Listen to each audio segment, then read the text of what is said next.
అది తెలంగాణలోని జడ్చర్ల మున్సిపాలిటీ. అక్కడ అయ్యంగార్ బేకరీ ఉంది. శ్రీశైల అనే మహిళ వెళ్లి ఒక ఎగ్ పఫ్, కర్రీ పఫ్ తీసుకుంది. ఇంటికెళ్లి పిల్లలతో కలిసి తిందామని ఓపెన్ చేసింది. ఒక కర్రీ పఫ్ లో చూస్తే పాము కనిపించింది. అంతే, పిల్లలు తల్లి హడలిపోయారు.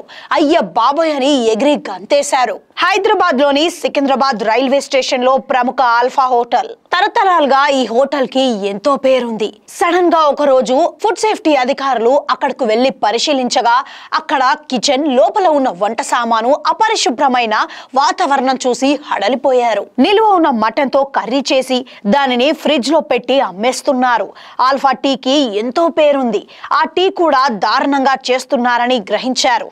బిర్యానీ దగ్గర నుంచి అన్ని కూడా నాసిరకం వస్తువులతో చేస్తున్నారని గుర్తించి అధికారులు ₹1,00,000 పెనాల్టీ విధించారు.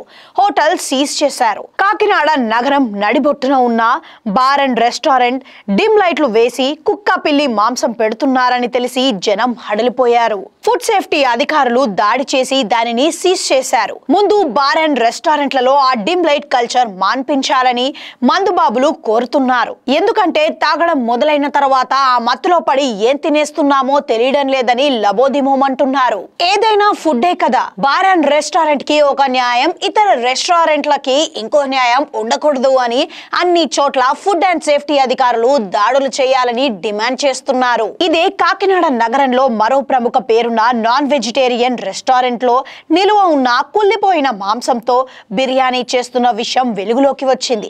అధికారులు దాడి చేసి దానిని సీజ్ చేశారు. ఇక హైదరాబాద్ విషయానికి వస్తే ఎక్కడా కూడా బయట భోజనం చేయడం, మరీ ముఖ్యంగా చికెన్, మటన్ బిర్యానీలు తినకపోవడం మంచిదనే భావన సర్వత్రా వ్యక్తమవుతోంది. ఈ ఆరోపణల నేపథ్యంలోనే పలు రెస్టారెంట్లపై జీహెచ్ఎంసీ ఫుడ్ సేఫ్టీ అధికారులు తనిఖీలు చేశారు.